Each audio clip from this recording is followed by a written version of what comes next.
Hi, this is Alex from phpacademy.org, and this is another video tutorial for the new Boston.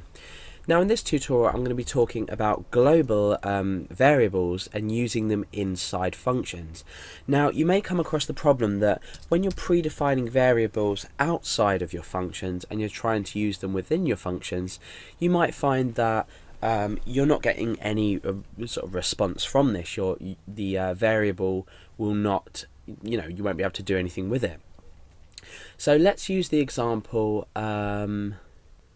with an IP address. Let's create the user's IP address inside a variable. So we're going to say structure it like this. Now don't worry if you don't understand this code. If you've never seen this part of the code before, all this does is it returns the user's IP address. Server is just a preset of environmental variables that we can use.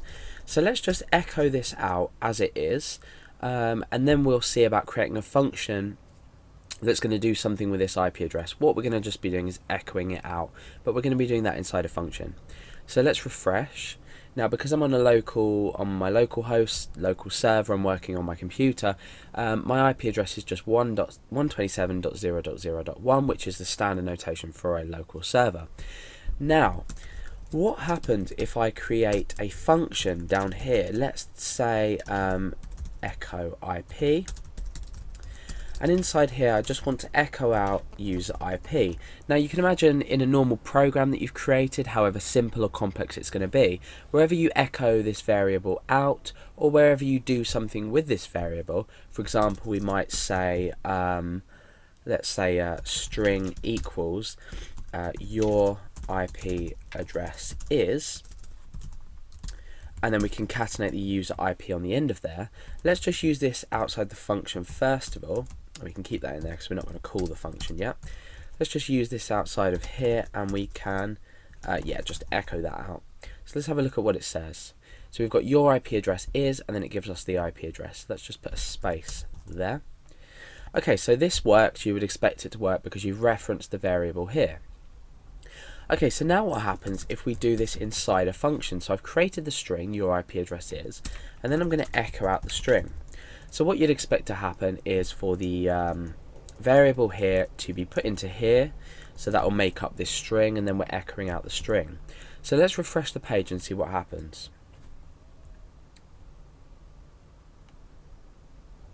Okay, so we haven't actually called our function, so that's one vital thing I forgot. So I'm calling the function down here, so presumably once we call the function, the two lines I've highlighted in blue will be run. So let's try this out. Okay, now you'll notice that the string itself has actually been echoed out, however the user IP has not.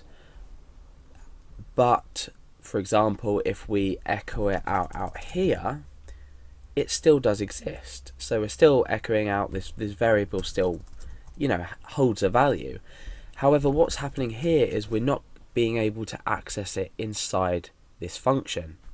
And there's one simple line of code that you can use to do this, and you can put multiple variables within this, but for now we're just going to be working with one.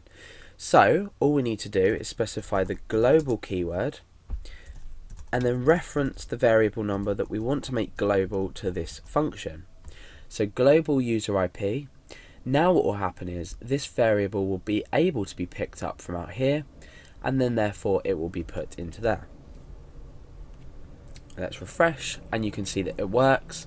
We are echoing out this string. The user IP has been gained from this value here. Like I said, you can do multiple things. So if you had, say, another variable here and another one here, you can just separate them by commas. So why would we need to do this? The answer is simple. You might have lots of either static or dynamic variables that you have to define outside. For example, you might have to define it in an include file.